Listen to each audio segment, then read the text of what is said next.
Hello everyone, welcome back. So today we're going to paint Loose Style Bluebonnet wildflowers in watercolor.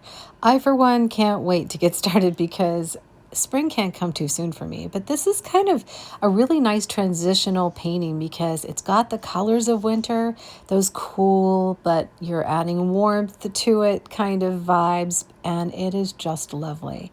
So we're going to be using 100% cotton watercolor paper for this because of the style. And first, let's talk about the colors. Now, on my scratch paper, which is also cotton, I'm going to be laying down some olive, a beautiful color for foliage.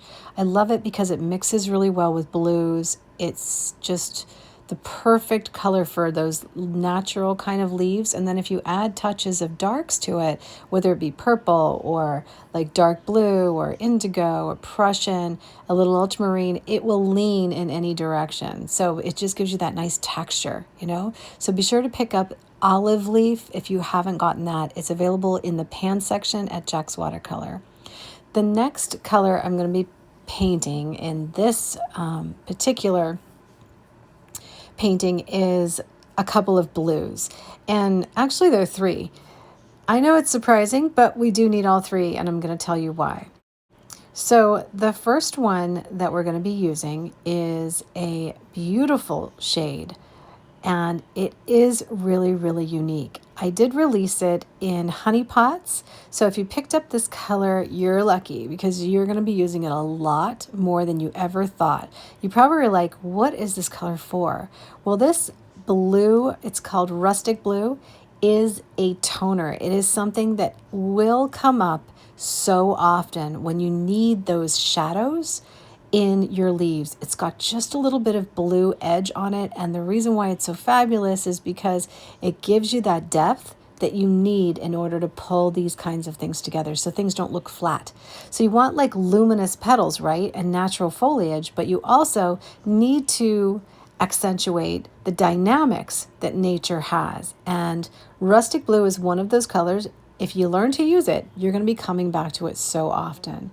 Now mix that with the Prussian, and you've got something that has this kind of a greeny blue, but it's got beautiful, beautiful depth. Now already you can see if you mix the rustic blue with the Prussian, you've got great night skies, you've got beautiful depth in your blues.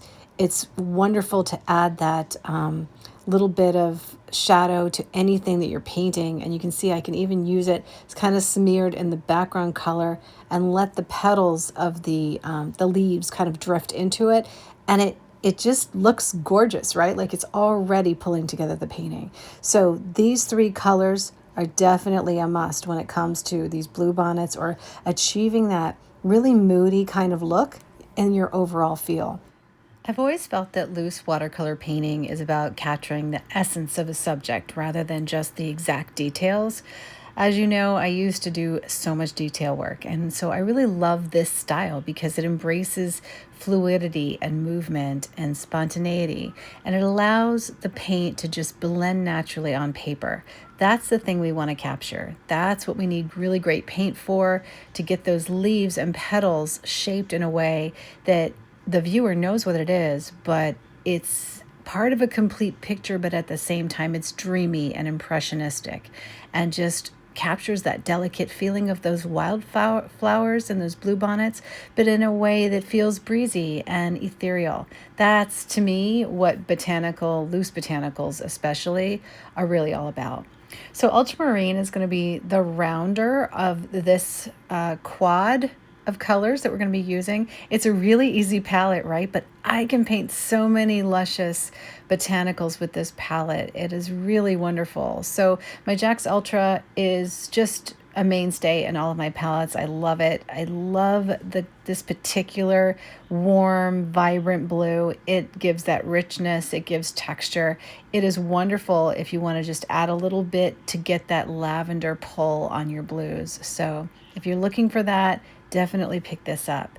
So going back, we've got the olive leaf, the ultramarine blue, the rustic blue, and a little bit of Prussian. Let's get painting.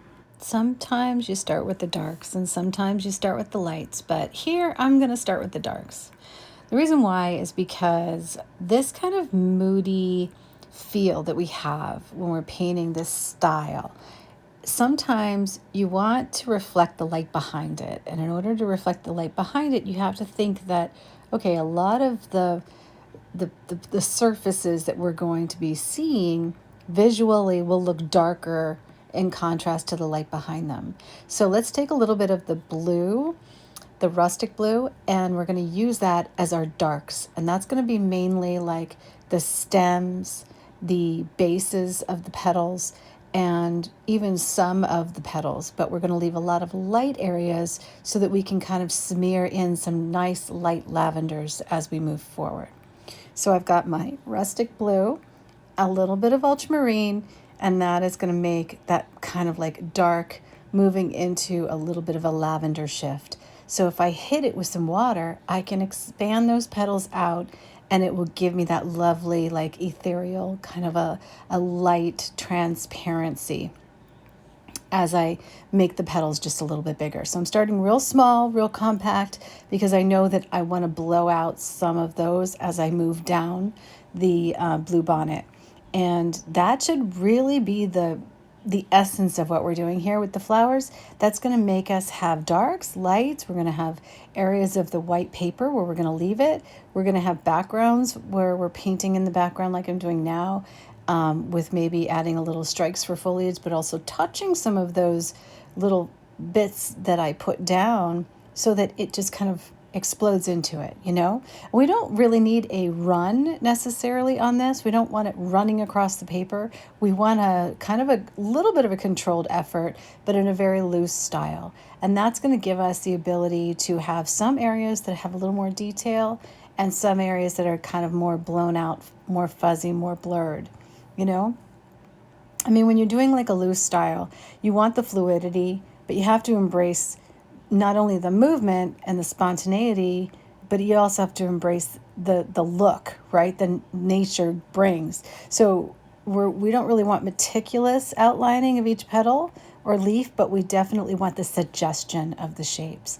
And this is, I feel, one of the easiest ways to get that. I've been toying with it in my brain for like a week now, trying to figure out how am I going to teach this to you where you're not going to struggle with it, where it's not going to be confusing. And I'm hoping I'm getting there. And if I am, please let me know, because I agonize over how do I make this kind of thing that is more advanced, easy for beginners to do, so that you can get that dreaminess in an impressionistic feel in your watercolor without having to, develop over years and years and just like strike upon it like randomly. You know what I mean?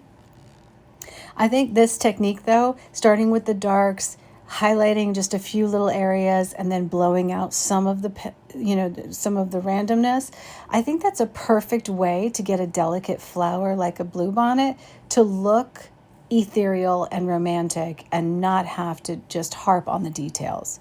So remember, we're kind of skipping over, right? We're doing a little detail, not a lot, knowing that the petals are going to be more envisioned rather than it's more impressionistic of the petal being there rather than it being a detail account of what that flower actually looks like.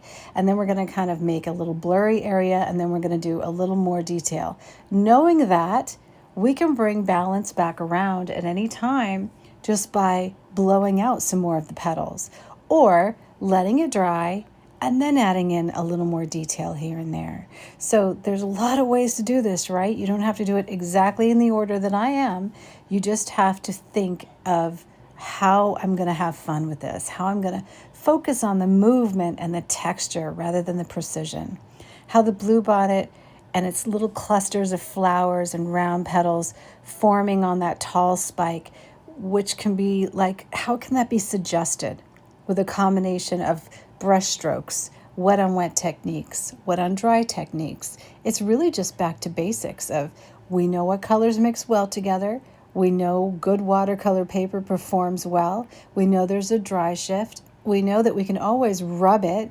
We can remove it. We can do all these little techniques that we've been talking about over the weeks and weeks that we've been working together. We have all of that in our arsenal, but how can we kind of make this appear like it is what it is, but make you have to look at it a little bit more. Make you have to, we don't want to give it all away, right? We want to keep the mystery of the bluebonnets. We want to keep the mystery of nature. And that's why I think botanicals look so beautiful in loose watercolors. Don't you agree? So I'm taking the olive leaf color, which I'm just in love with this color so much.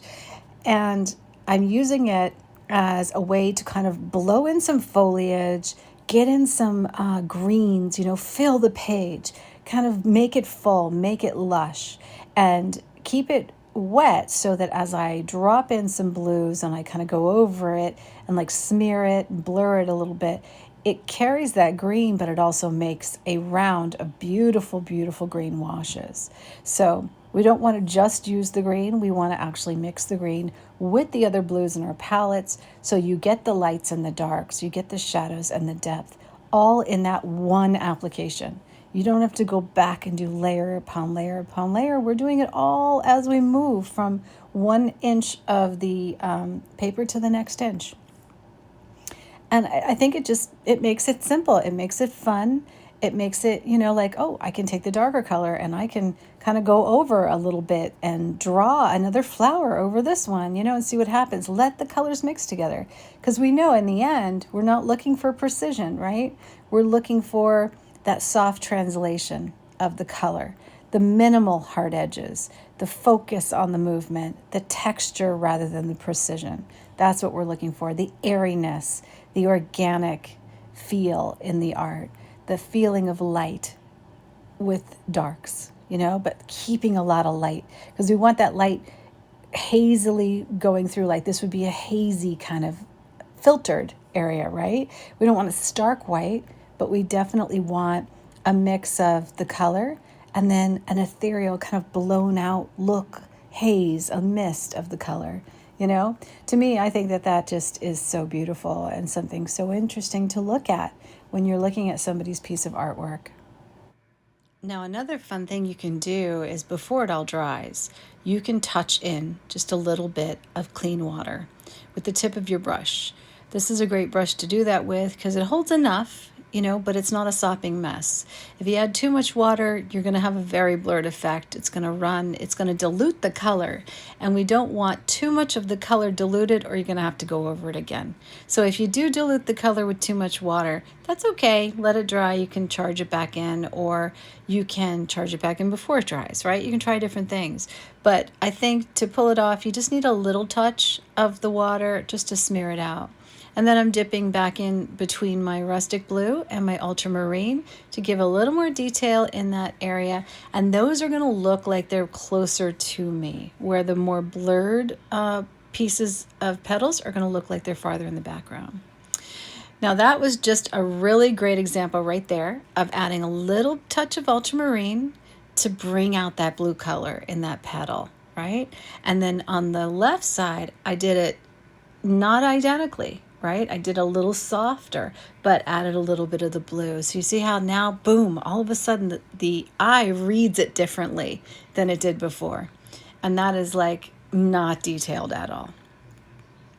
So now I'm going to make some fill-in area, like foliage, right, with the green. I'm just taking fleeting lines, basically, with the point, and I'm just randomly putting them up and getting into some areas that are dry and some areas that are wet. Now, the reason why we want to alternate between the wet and the dry, and I'm moving from left to right across my page, is because the areas that are still wet are going to be blended and more fuzzy, because you can see that color blowing out there. And then the areas that are dry are going to be more detailed and give us more of the sharpness and that detail, that little bit of detail. Now, did I plan it? Nope, I did not. I did not plan where the wet areas are and where the dry areas are. I'm using what I got. So I'm just using what's there on the paper, and I'm just going by the spur of the moment. So I think sometimes this is where studying art, looking at paintings, looking at like taking pictures of flowers and like kind of looking at perspective, right? It develops your eye so that when you go to paint, you kind of have that, right? You have that automatically kind of built in, where you're starting maybe and not trying to fill just the center of the page and working out. I start from slightly to the left or slightly to the right, or even the top of the page. I very rarely will start right in the center, because I don't like art that's just right in the center. I prefer it to be ever so slightly lopsided, because I just feel like it's more interesting to look at, you know? I feel like if you just have a perfect flower in the center of the paper, that's it. You don't need to work at that. You don't need to read it anymore. It's done. You've seen it. That's all it's got to offer. And you miss all the good stuff, But if you have a paper, a piece of artwork that is arranged differently, you can't just take it all in. You have to look at it and absorb it and feel it, And I find that works if I don't plan something necessarily to be just in the center. So see how nice that worked with some darks and lights? I smudged in some background blue. That was rustic, really, really watered down blue rustic. Isn't that great? It's just such a perfect moody shade. And then I took the green and I just struck through it. I struck through it in areas where it's thicker. From the point, I got a lot of paint on my brush, and then some areas where it's thinner. And this is the beauty. This is where we can put in those really stark lines, but then when it hits some of the water, bam, it blows out for you, and you get that beautiful, natural, automatic thing that you don't have to work that hard for, right? It's just happening. This is what makes watercolor amazing. It's that moment that wet on wet technique just takes over. You've got a great watercolor and a great watercolor paper, and it just does the work for you. So even though I'm putting placement in and the artist is in charge of the form and the shapes, the rest is all happening right now. It's organic and natural. It's random and exciting. It's both the journey and also the destination, all in one right there. This is why meditating with watercolor is so fabulous, right? Could it be any better? I don't think it could. I think it's wonderful. So now I'm taking a piece of paper. This is just a little piece of paper towel. And I'm going to go through and just randomly add some light back in. Now you see what that did? That made it really bright, right? It just was like, wow, I just got like sunshine in my face. I did. I got that morning, like, wow, it's just that morning dusty kind of the morning bright mist, right? And this is perfect for this time of year, right? Because if you live in snow, you know that like the snow just is so bright. It's a glare. That's what I'm trying to achieve here. I've got that brightness. And to counter that and just kind of make everything pop, I'm now starting to add Prussian to my mix. And as I add Prussian to my mix, you're going to notice that this flower is going to be brighter, bolder, bigger, and even appear like it's coming more towards you. So the Prussian is the pop, I would say, and then the ultramarine is the nature.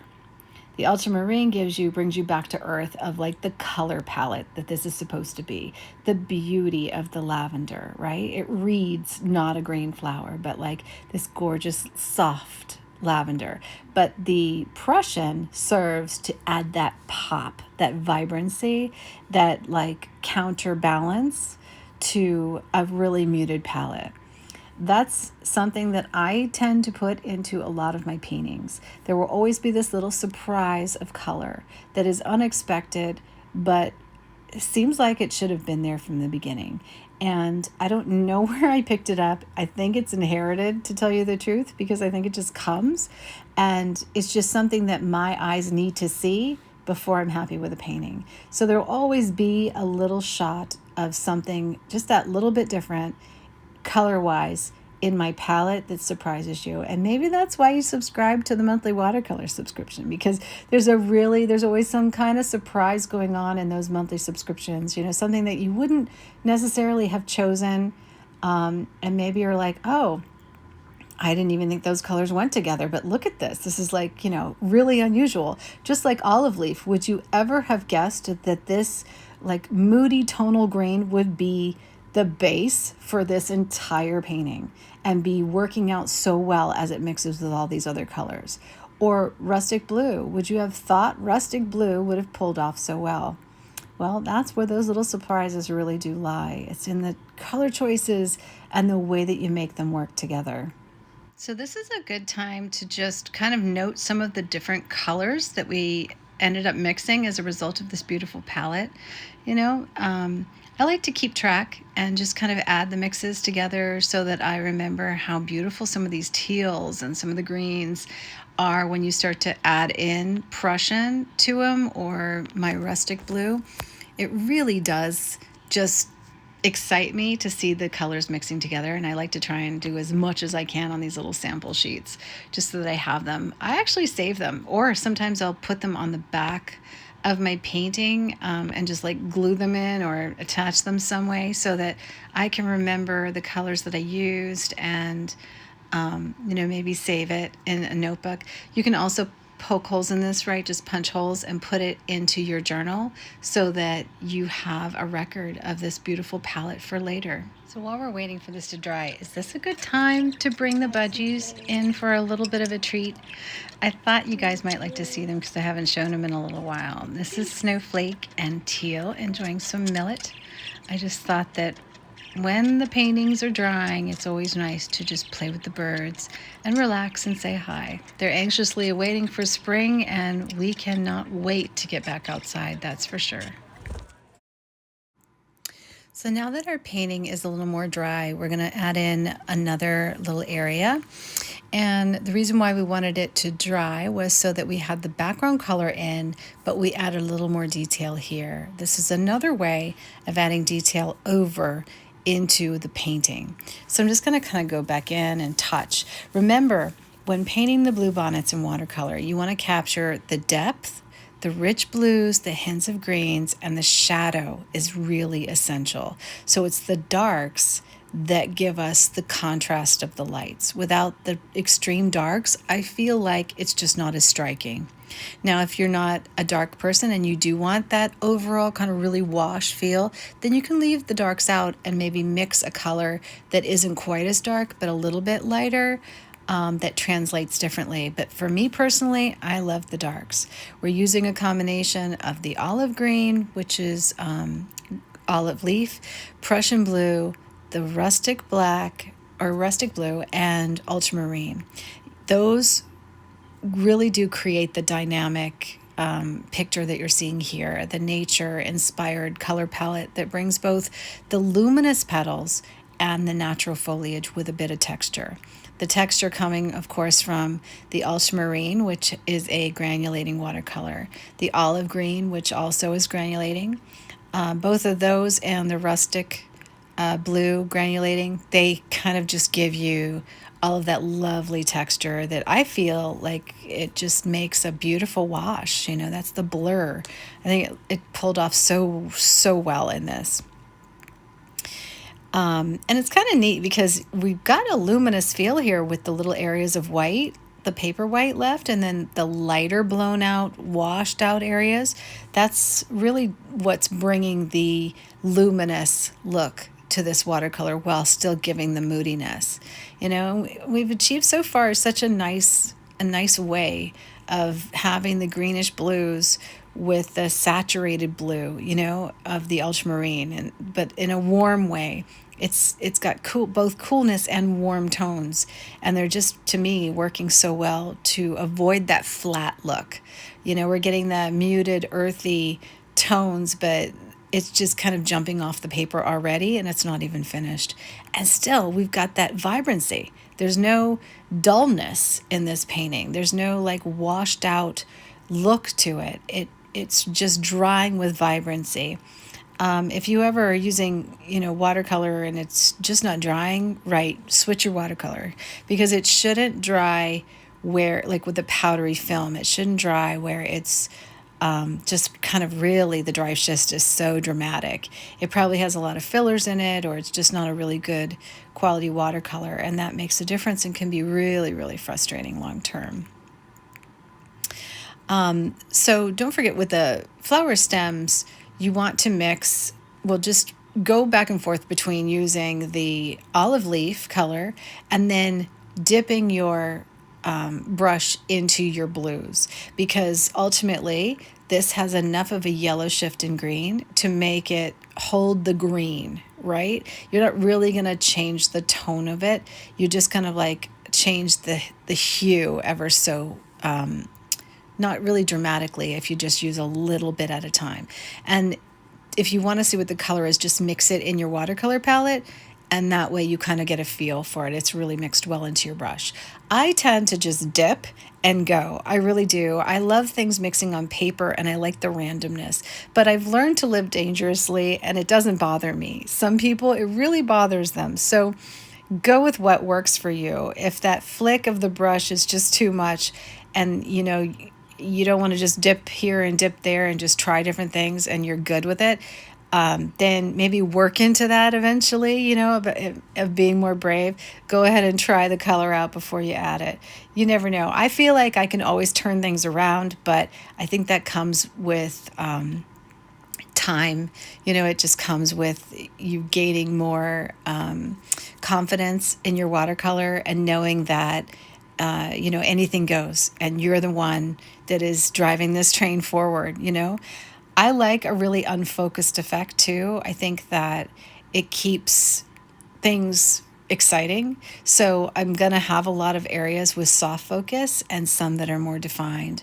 And this style truly speaks to me. I could literally live in this style for an eternity and just paint spring and summer all day long, even in winter, and then find ways to paint winter-esque, nature. I think it's exciting.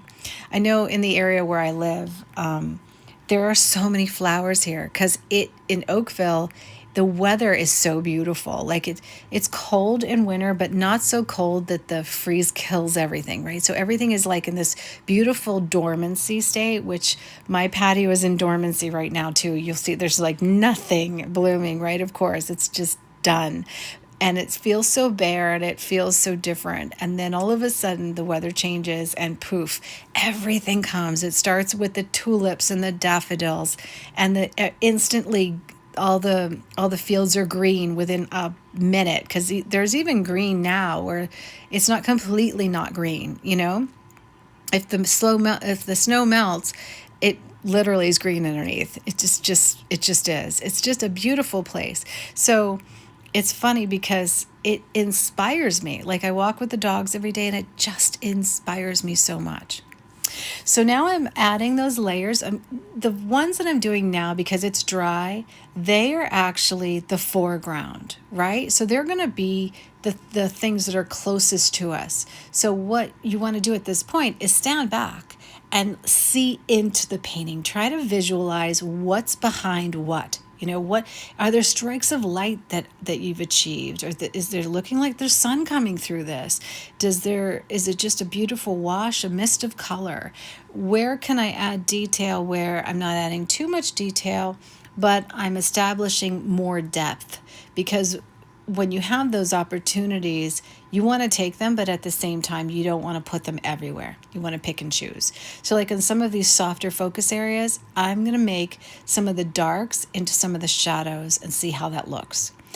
I'm saying see how it looks because you're just playing at this point. You don't want to fiddle too much, but at the same time, you're the artist. You want to be artistic and creative, and this is a moment to do it. It's the balance, the perfect balance of spontaneity and control, creating beautiful, impressionistic wildflowers full of life and movement, at the same time knowing when to stop, but embracing that unpredictability, that moment of letting the colors blend and move naturally under your hand. That is the moment that we're in. This is the journey that we're in. So don't worry about the end result. Just look at it and say, what do I want to do here? And then go with that. All right, well, I hope you enjoyed this tutorial. I'm going to be doing more. I thank you so much for showing up and being here with me today. I can't wait for spring. My garden is already being sown. I mean, I have so many blooms coming up already and so many things in the works that I can't wait to paint for you. What did you guys think of the tutorial? Are you going to share it with me on Facebook? If you are, please don't forget to tag this so that I can see Jack's art challenge and watch it over and over again. Just let it sink in. Have it with coffee. This is your tutorial. This is your moment to just meditate and learn some new stuff. There's a lot here, and I know I unpacked a lot quickly, but just keep playing with it and never give up and never be too hard on yourself, because it's you, this moment. That's the most important thing. Above all else, it's just about you and the watercolor and me sitting here together, enjoying some time and meditating over nature and the beauty of it, so that you can remember that life is so wonderful, and no matter what you're going through, no matter what pain you have, no matter what sorrow, there is a light at the end of the tunnel, and there's something worth striving for. Have a wonderful day.